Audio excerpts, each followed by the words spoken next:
class in this series that we've been doing on the subject of the correspondence of the Lubavitcher Rebbe. We looked at two letters on different subjects, but they both addressed people on matters which related to their personal life, personal challenges, or situations that they had been in or were encountering. And we're going to continue in the same theme, but on a different subject altogether. And before we start with the letter, I'm just going to share an anecdote, which this took place with the third Rebbe of Chabad, who was known as the Tzemach Tzedek.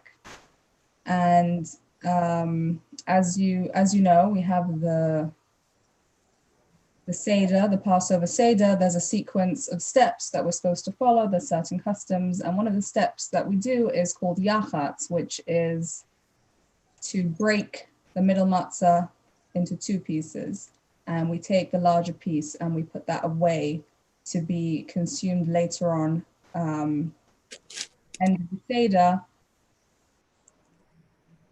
as the Afikomen.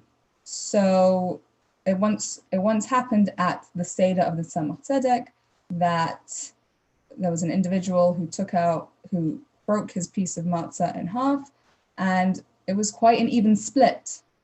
And he wasn't sure which half was the bigger half, which half should he set aside. So he was holding the two pieces and he was sort of measuring them together to try and work out which piece is the larger piece to be put away for later. And the Tzemach Tzedek noticed obviously what was going on, and he said that a great one that needs to be measured is not really great. So I want us to just think about this statement for a moment. A great one that needs to be measured is not really great. And what do you take from a remark like this?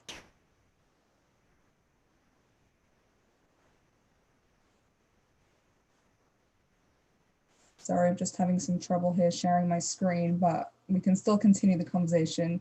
When we're talking about an individual or something that is considered great, why does it become a problem when you have to measure something in order to see its greatness?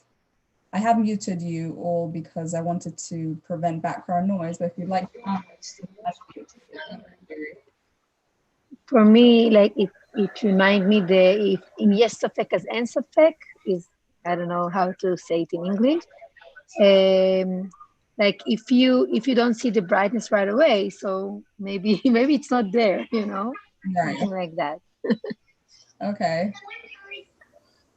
Maybe it has something to do with something or somebody that's really great or does a great thing.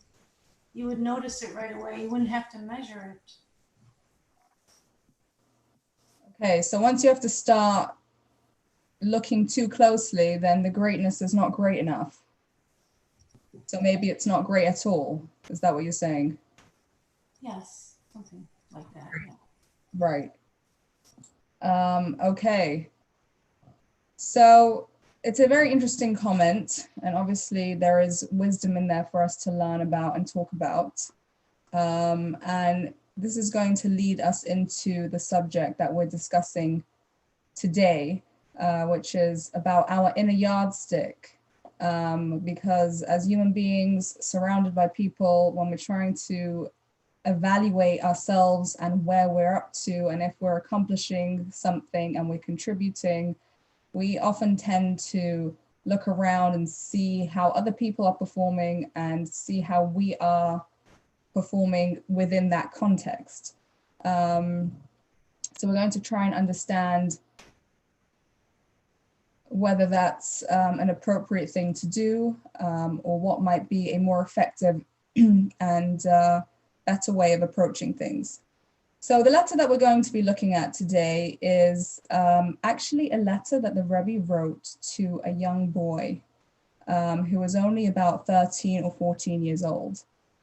And the reason why I'm mentioning this is because the Rebbe was, as we all know, he was a world leader who communicated and corresponded with and met with many great people, many influential individuals, people in leadership positions in their community, in their country, in their particular state or city.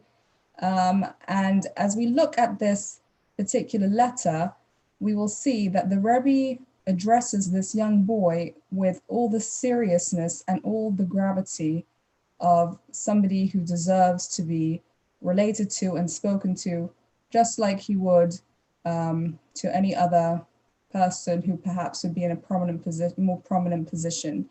And I think that this is really, this in and of itself really is a very important lesson. I mean, as we're going to go through, we're going to see that the Rebbe draws on sources from the Torah, and he quotes from this place and from that place, and he's really addressing this young boy in a very deliberate way. And he doesn't dismiss his questions as childish or not important enough.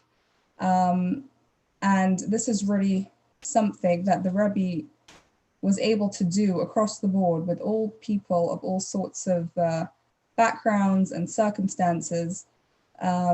His greatness did not prevent him from relating to even the simplest or the youngest individual. And that in itself really shows a greatness of a person, such as the Rebbe. So I just want to expand a little bit on this particular point before we move on. And hopefully this will work. I'd like to share a story which will illustrate this point. I'm going to try and share my screen and have the individual who witnessed it share the story so we can get a better insight. So let me just see if I can find the right screen.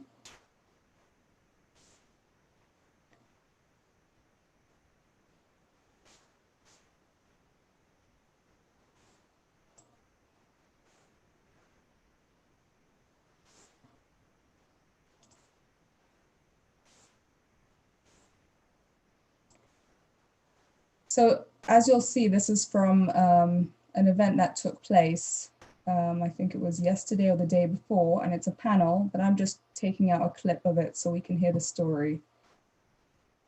We have a story that happened when I was a child, in the early 1980s.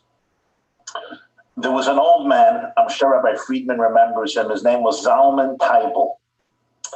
Zalman Teibel introduced a song into Chabad culture that they sing when you take out the Torah. Ano, avda the kucha berichu. Ano, avda, I am the servant of the divine. A very beautiful melody. He introduced us in the 1960s. Years passed, decades passed. He was already a man in his high 80s or 90s. And sadly, he suffered from dementia or Alzheimer's. He was senile. He didn't have immediate family. He didn't have a spouse or children. They put him in a senior citizen home in Williamsburg, in Brooklyn, called Eshel Avraham. And one year they brought him right before Yom Kippur to get honey cake and a blessing from the Lubavitcher Rebbe. For the new year, the Rebbe would distribute honey cake, lekach, right before Yom Kippur. Yom Kippur, the eve of Yom Kippur in the afternoon. He comes to the Rebbe's room where the Rebbe was giving honey cake. The line extended for blocks down Eastern Parkway, up Brooklyn Avenue. Thousands of people were waiting online to get the honey cake from the Rebbe, literally an hour or two before Yom Kippur would descend upon the horizon. And he approaches the Rebbe. He came in a wheelchair. People were holding him, his assistants from the old age home. But sadly, he was senile. He didn't recognize the Rebbe.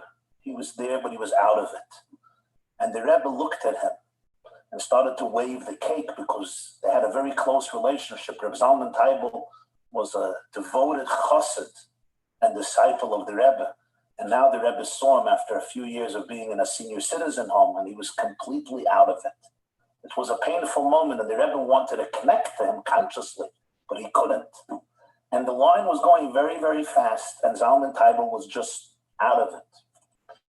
And the Rebbe suddenly, unexpected, in front of the door of his room, started to sing a song, solo. The Rebbe sang the song that Zalman Teibel brought to Chabad decades earlier in the 60s. The Rebbe started to sing. The Rebbe had a beautiful, beautiful voice. Anybody who heard the Rebbe sing, your heart could melt. He was an extraordinary warmth and passion in his singing, and very subtle, very subtle. And the Rebbe starts, Ano, Avdo the Kuch, Berichu. The secretaries of the Rebbe were startled. It's right before Yom Kippur. Thousands of people are waiting. The whole line stopped. And the Rebbe is singing, Ano, Avdo the Kuch, Berichu. And in the middle of the song, Reb Zalman Teibel came back. His consciousness, the melody triggered something very deep in him. And he suddenly became aware, and he looks and he sees the Rebbe. He's in front of the Rebbe. And he broke out in such a smile because it was like the happiest thing he could have imagined, that he's standing literally in front of his beloved master, his beloved Rebbe. And he was smiling. He was so happy and so joyous. And the Rebbe saw this. The Rebbe gave him a piece of cake, gave him a beautiful, beautiful, warm and loving blessing. And Reb Zalman Teibel moved on. They took him back to the home of senior citizens. And the line continued. And for me, this was such an incredible and powerful lesson, how the Lubavitcher Rebbe, who was a world and global leader and spoke about a vision of changing the world, transforming civilization, uniting the entire Jewish people and all of humanity, as we discussed tonight. Nonetheless, for him, this global vision always came down in a very concrete way. One old senile man in his 90s in an old age home comes for a piece of honey cake right before Yom Kippur, and the Rebbe stops a line of thousands of people and sings a song, sharing a moment of intimacy with this person to be able to connect with his soul and give him the dignity, the love, and the connection that he so yearned for. All of us can learn from that. So as you just heard, this is another example of how the Rebbe didn't lose sight of the global vision, but translated it even into simple acts such as these, which obviously are not so simple and make a very big impact. So the letter we are going to be looking at today, this young yeshiva boy, 13, 14-year-old boy, he was struggling a little bit, and he had some questions, and he wrote to the Rebbe about the things that were bothering him. And in particular, one thing that he was trying to understand and he was grappling with was that he had heard stories of great sages and Torah scholars who had been very learned and accomplished even from a very young age. And he felt that if he hasn't yet been able to accomplish this kind of thing, then perhaps he's not destined for greatness. Perhaps he's not really going to accomplish too much in the area of Torah study. And this is something that really bothered him as a young yeshiva student, and he wrote about it to the Rebbe. So I'm going to share the letter with you now on the screen, and we'll start to read it.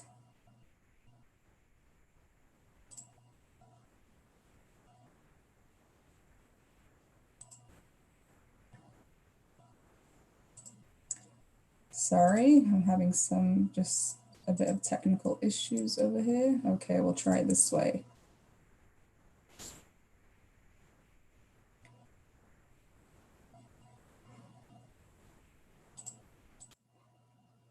Okay, I hope you can see the text, but I will read it aloud. So the Rebbe responds to this young boy, greetings and blessing. In response to your letter dated Adar 15, which is Shushan Purim, this is usually around the month of March, in which you write about your spiritual condition and ask for advice in this regard. So this was a young yeshiva student. He was very concerned with his spirituality, with his service of God, with his avodat Hashem, his matzav ruchani, and he was asking the Rebbe for advice. You will find the answers to all your questions in the book of Tanya, which I'm sure you have. I also trust that your edition of Tanya has the index of topics. The index of topics, it's a mafteach, nos'im. It's got all the, it's sort of divided up in topics, and you can find the specific issue that you are asking about, which will help you in your search. So let's just stop here for a moment and explain why the Rebbe directed him to the Tanya. So the Tanya was written by the first Chabad Rebbe, who we have a picture of him right over here, the Alter Rebbe as he was known, and it is considered to be the foundational work of Chabad Hasidic thought. And as you can see over here, the first point, it's the Bible of Hasidism. Because all Hasidic teaching is drawn from the time of the Alter Rebbe up until today, through the generations of Chabad Rebbe's, are all drawn from this particular work. It was written, he wrote it in, well, he lived at the end of the 18th century, beginning 19th century, and I will just show you a particular quote,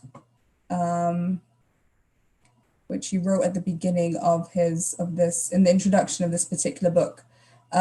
So it contains a number of things, philosophical, mystical teachings. It teaches about the spiritual worlds, the spiritual makeup of the human being. It covers many topics, and also it discusses different human struggles, different things about the human condition, and it was used then and is still used today as a self-help guide.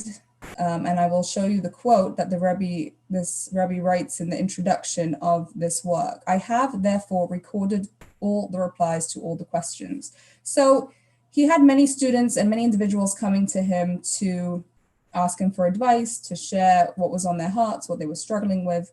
And it came to a point where it was just too much, that he didn't have enough time to meet with everyone, to give everybody the particular answers. So he wrote this book, and he writes here, I've therefore recorded all the replies to all the questions for each and every person, so that one will no longer need to press for admission to a private conference with me. Okay, because that there isn't enough time for everybody, even though everybody would like to speak to me individually, I have made this available so that if you're not able to get a meeting with me, you can still find the advice in here. For in these writings, they will find a soothing for their soul and true counsel on every difficulty they encounter in the service of God. So he describes it as as writings that give advice and can calm the soul and give direction in the service of God. But in actual fact, it's not really limited to just spiritual service, but it really is very relevant to different human struggles that many people face. So that being the case, the Rebbe in writing to this boy is reminding him and recommending that since he's having certain spiritual struggles, this young boy would be helped by referring to this particular work, the Tanya, and particularly to look in the index of topics to find the specific section which deals directly with whatever his particular issue was. And then the Rebbe continues to give his his own advice. So let's continue reading the letter.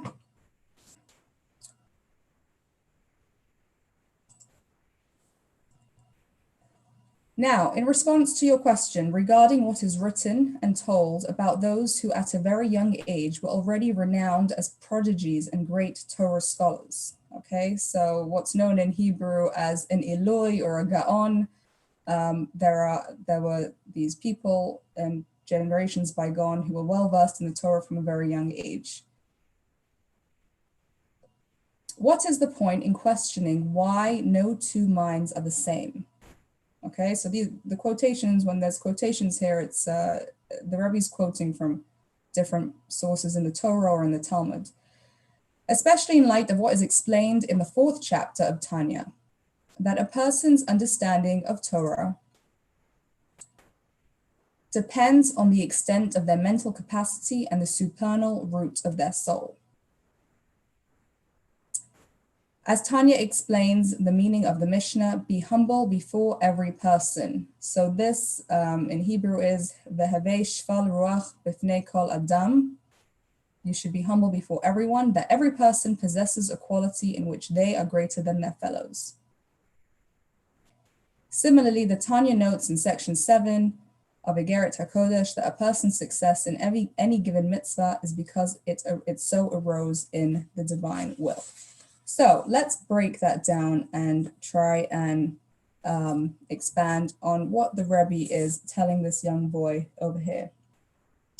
So the Rebbe says that the reason why certain people are successful, we're going to talk about in Torah study here because that's the subject of the boy's question, is because of where their soul comes from. Okay, that's one thing that the Rebbe says.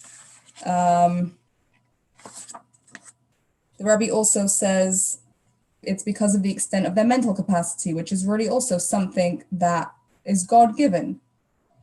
So the Rebbe is basically telling this young boy that it's not only the effort that he puts in, but there's also certain inclinations that he has been given by God, which help him pursue certain talents or certain abilities in greater ways than other people, and in some areas will be less than other people.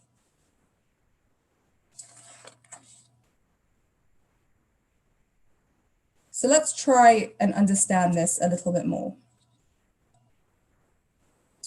What does the Rebbe quote? The Rebbe quotes from the Mishnah that we're supposed to be humble before every person, okay? Now, let's think about this for a moment. It seems to be quite a tall order. Let's say you have a professor who is very intellectual, very academically accomplished.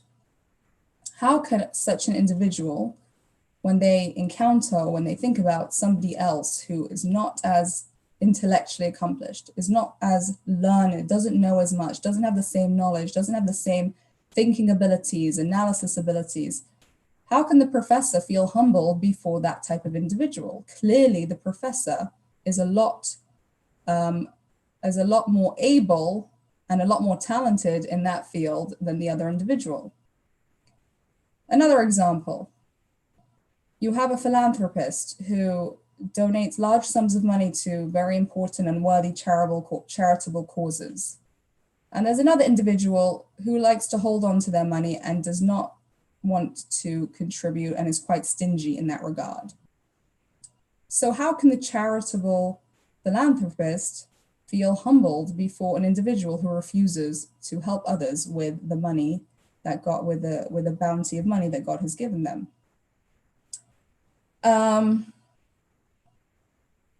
An upright law-abiding citizen compared to somebody who has no morals and commits crimes, is it possible for the upright law-abiding citizen to feel humbled before somebody who clearly doesn't seem to care about morality, about responsibility, about the way that they're affecting other people? So it seems like a very difficult thing to do, that we should be humble before everybody, before absolutely everybody.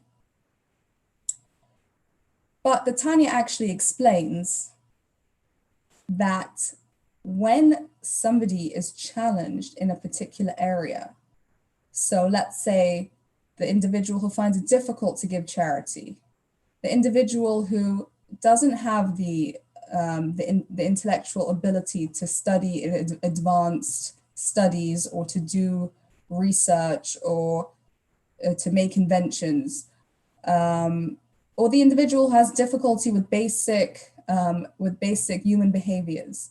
Okay, any of these people who have a particular struggle in a particular area is an indication that God has actually given them greater strength to overcome those challenges.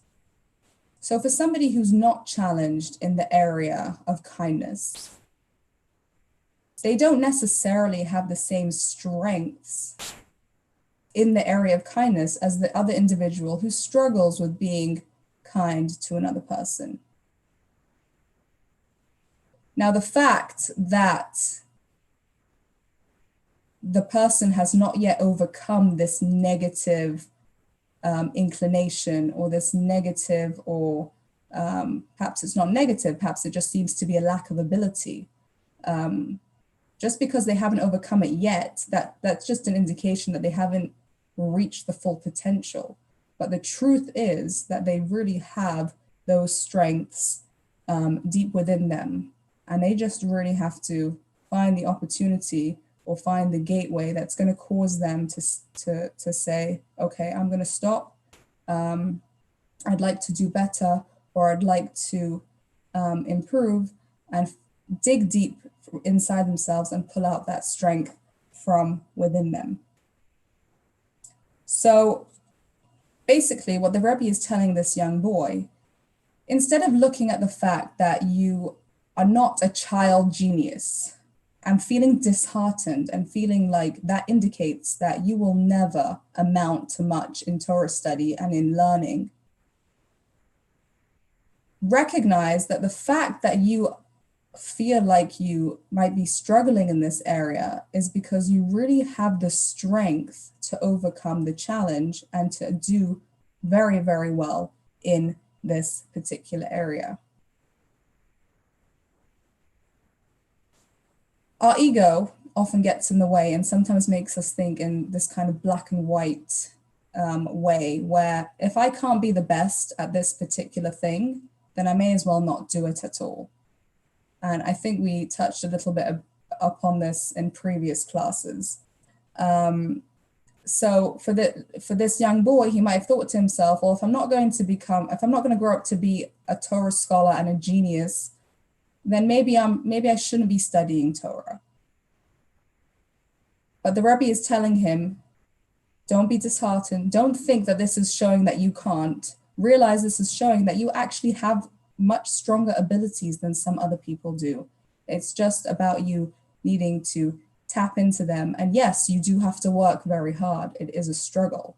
But if you apply yourself, then you will be able to succeed. So this applies to the way we view others. When we look at somebody else and we think to ourselves, perhaps, that they are inferior in certain ways and we are superior. The truth is that just because they seem like they're lacking ability, they're not inferior, because if they have that greater challenge, then really within them, they have a greater strength than you do. And that is something to be recognized and respected. And also within ourselves, when we feel disheartened or like we're having a particular challenge, instead of feeling like this means that we can't succeed in that area, to realize that somewhere within us, we have that extra strength and we can overcome and accomplish great things. And I will share a story that also took place with the Rebbe to illustrate this particular point. There was a young man who had been I believe he was a professional at karate, And then at some point, when he became a young adult, somehow he was exposed to traditional Judaism, and he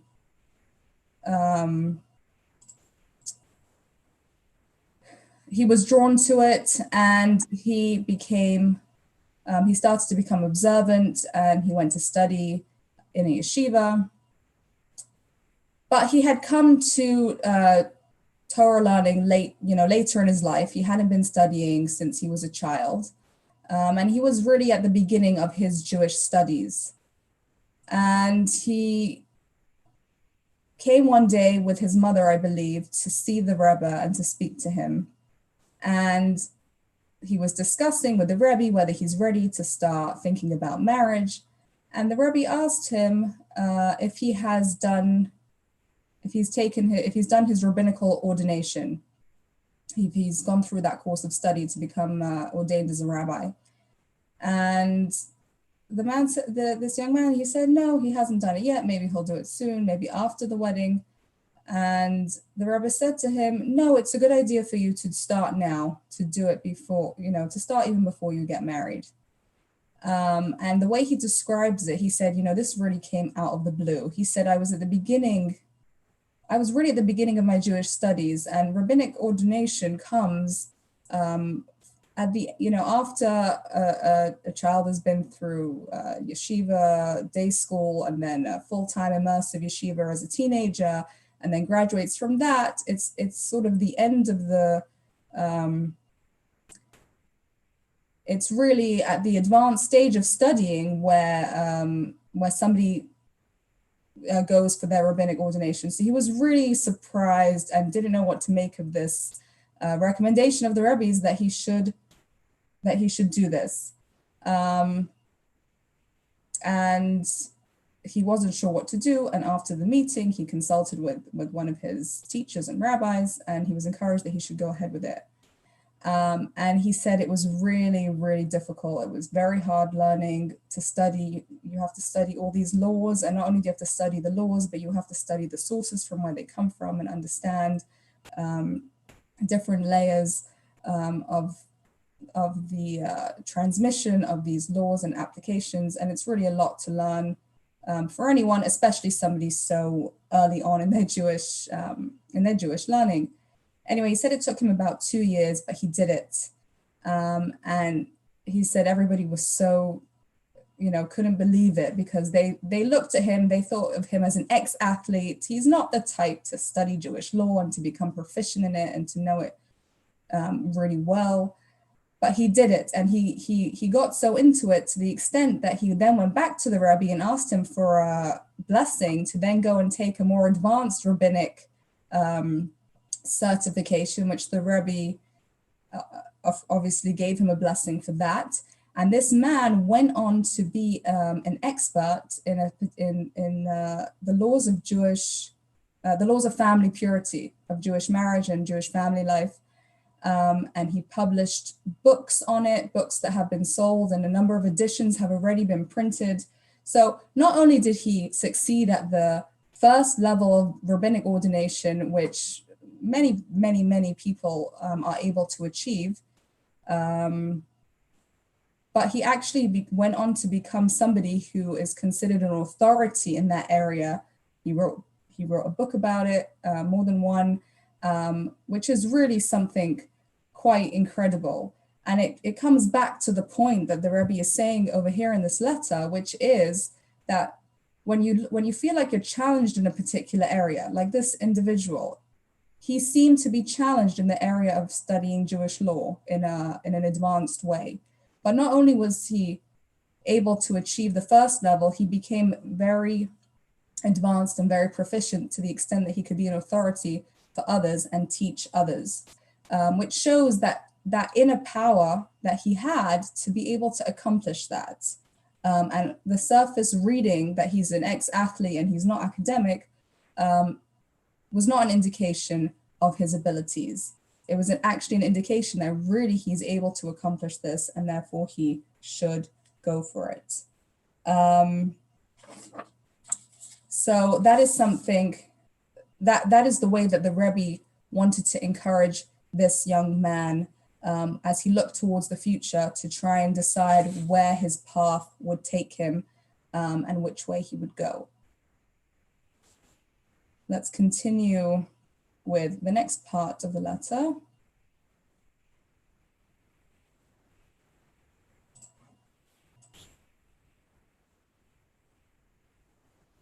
Okay, so what does the Rebbe say now?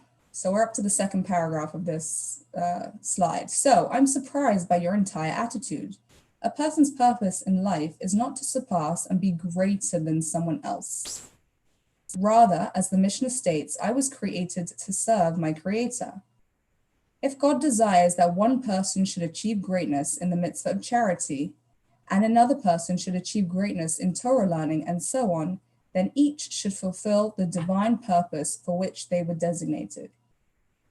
So the Rebbe adds something very important over here, which is that the way we decide what we're supposed to do and the way we push ourselves to accomplish should not be based on what another person is doing.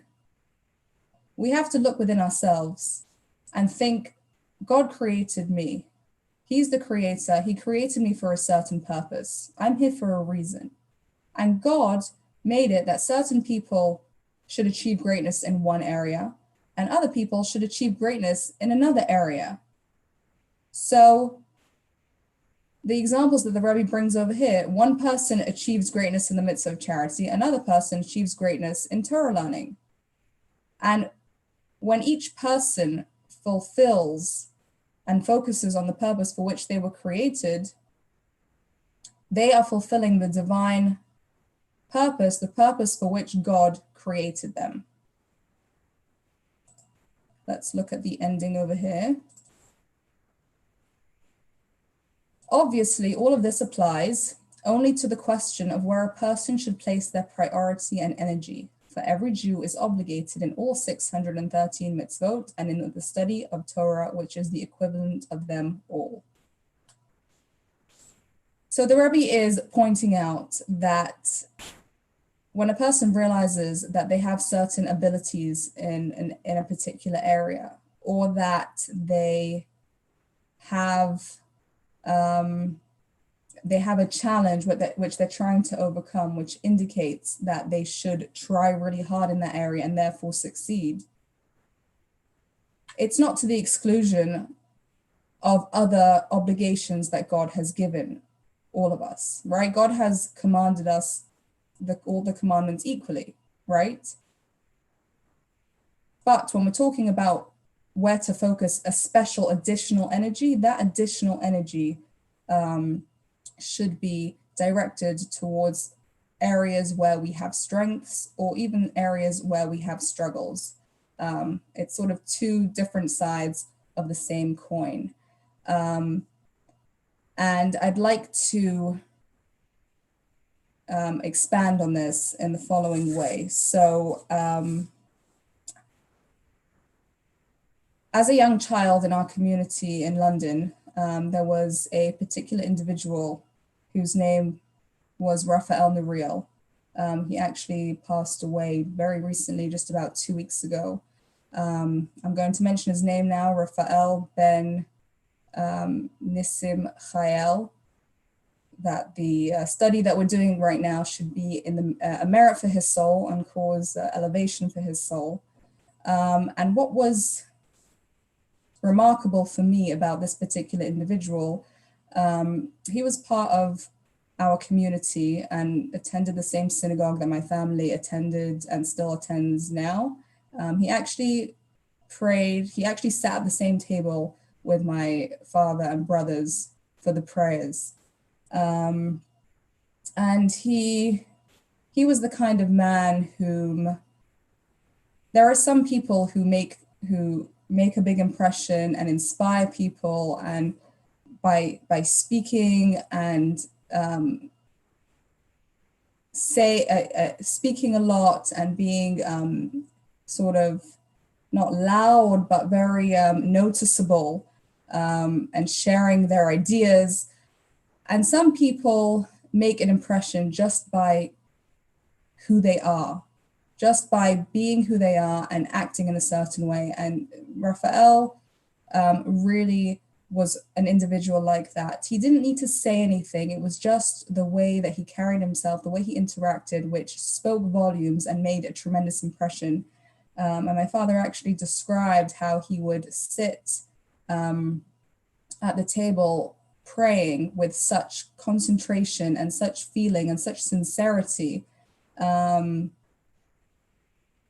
He really took everything to heart in a very strong way. And I think, you know, sometimes we know that we're involved in something important or something meaningful, but we don't necessarily have the focus or the concentration at that time to really experience the meaning of that particular thing. But he was somebody who was able to do that. He was very spiritually attuned. You could sort of feel his soul coming out of him as he spoke to you and interacted with you. And something quite notable about him was that he was a very talented artist.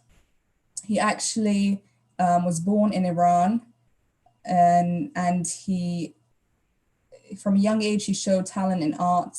He was taught by the artist who painted for the Shah in the royal palace. He was really, so he was tutored by him. And then from there, he moved to France to be able to, to develop his talents further. And eventually he moved to London. So he has some very interesting stories connected to his paintings. And I remember, I must have been between 8 and 13 years old. I don't remember exactly. My grandparents used to come to us every year for Passover. And him being an artist, he was very taken by the way that my grandfather looked. And he decided that he would be a wonderful addition to some of his paintings. So I remember he actually obviously spoke to my grandfather and he requested that he come to my house so that he could take photos of my grandfather to be used in his paintings. And I remember him coming to the house and we weren't allowed in the dining room because, in the living room, because that's where he was taking the photos. And my grandfather sat on a chair and he had his talit and he was sitting like this and he was sitting like that. And Raphael was taking pictures and I was sort of sitting outside on the steps trying to get a little glimpse. I just found it so fascinating. And he went on to, he wasn't looking for a portrait. He incorporated him into a painting. I'll see if I can show you a picture. This is the picture that he painted. A number of these individuals are from the community in London, actually. The person over here with the hand, where the hand is, that is my grandfather. May he live and be well and healthy for many more long years. So you can see the Torah in the center and everybody's facing, I remember him describing to us how everybody's facing the Torah and the light coming from the windows shining towards the Torah. Anyway, we had the privilege of hosting him and his family a number of times, especially more recently. And he used to share some very interesting stories about his paintings. And there's one particular story that I'd like to share with you tonight. And I'm actually going to play the story for you so that you can hear it from his mouth. And it really shows how he took his talents and his special abilities and used them to share and spread a very important message. So I'm going to share that video now.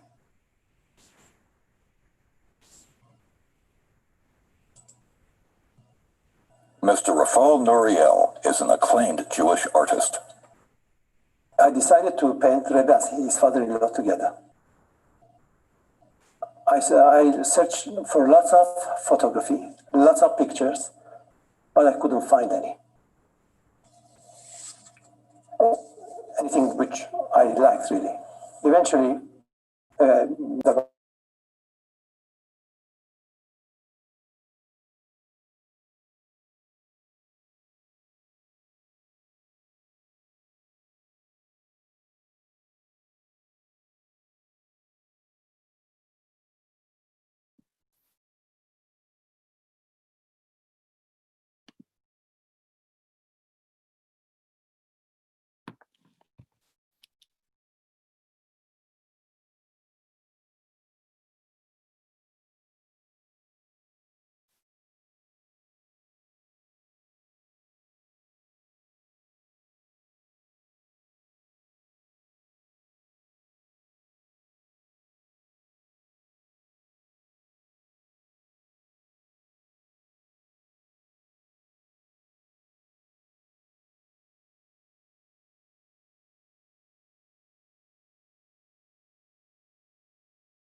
Sarala? There's no sound. There's no sound.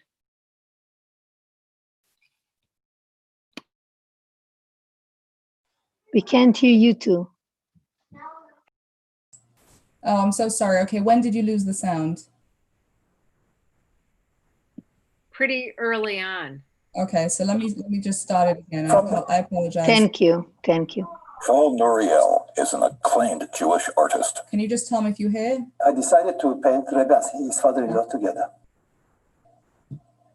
I searched for lots of photography, lots of pictures, but I couldn't find anything which I liked really. Eventually, there was a boy in yeshiva in Stanford Hill. He lent me a photograph, Rebbe standing, holding his father-in-law's hand. The photograph was very fade and not clear. But I said with a magnifying glass and everything, I may be able to create something. And Almighty Hashem help me. I'll show you first of all. This is a photograph which I've worked from. From this photograph, with the magnifying glass, I made life-size painting. It took me 8 months to finish it. After 8 months, in 1988, I went to New York. I came to New York, and I showed it to the Rebbe.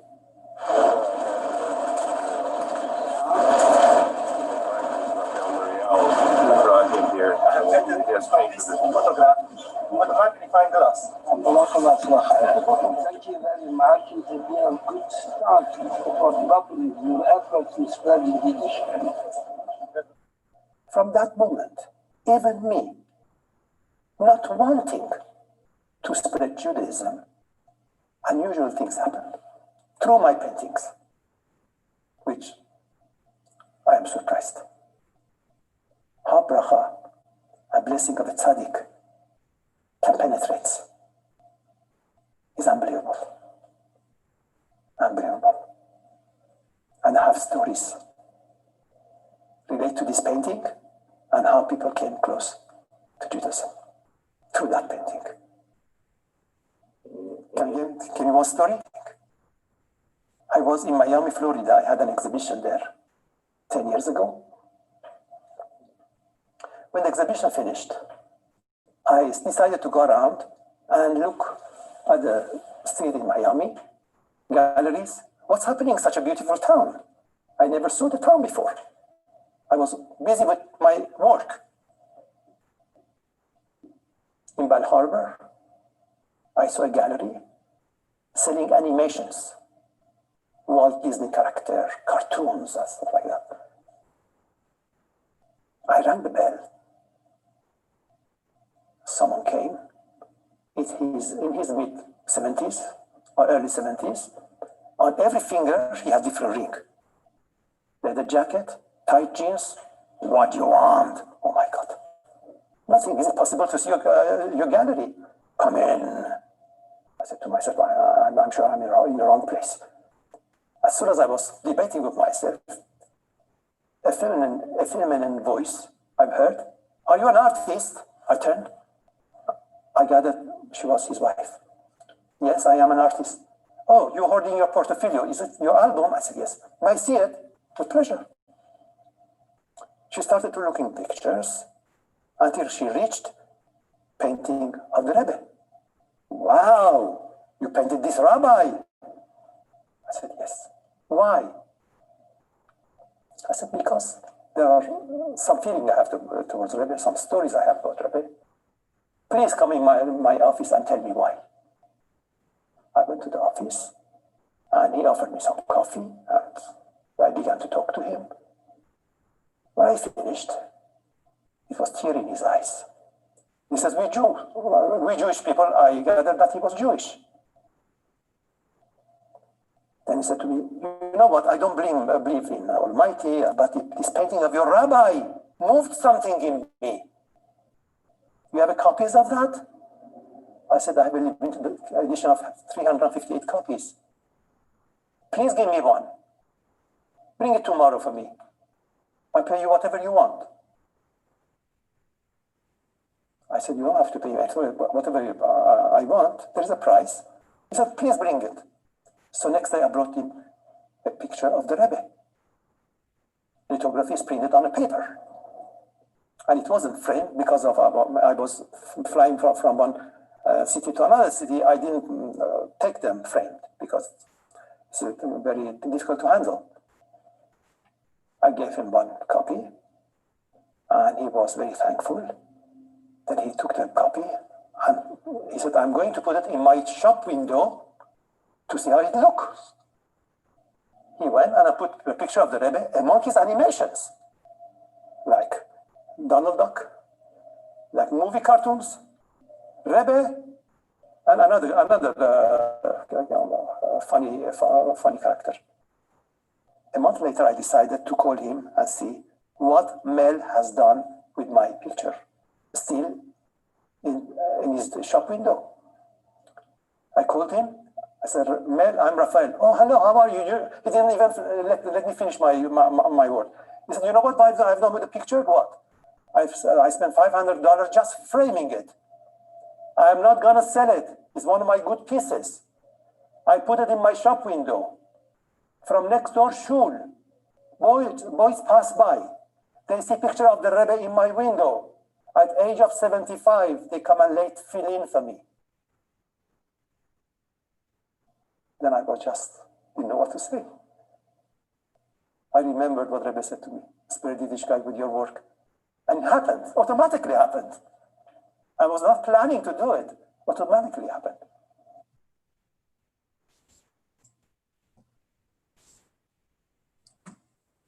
I think this story is a very beautiful illustration of how when we invest and we in the right way, we follow our talents and we try to expand and develop and accomplish and do the best we can.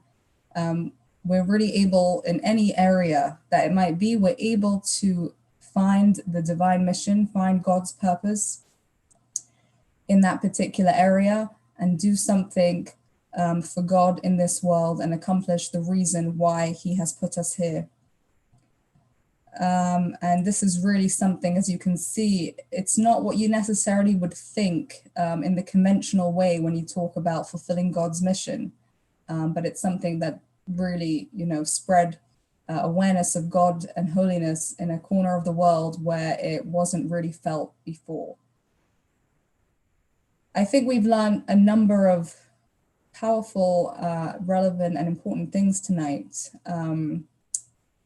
First of all, the importance of relating to each individual and trying to connect to them where they are, taking them seriously, realizing the value that they have, regardless of their age, their stage, what they're able to do or what they're not able to do. Another important point, which is that when we encounter people who we feel may be failing in many areas, doing the wrong thing, or perhaps we feel that we probably are far superior to this or that other individual, to recognize that the sign of that indications of a greater struggle are actually a sign of greater resources of power and strength to overcome those struggles. And that for that reason, we can actually look at the other person with respect and value, even if they seem to be in a particular place in their lives that we can't relate to, and we may be critical of. And finally, to understand that God gives, while we all have certain basic things, obligations from God that equally apply to everyone, God really intends and designs things that each and every individual has individual areas of greatness, as the Rebbe writes, those areas where we are really able to make a very significant impact on our family, on our surroundings, on society in a way that other people are not able to accomplish. And we have to recognize that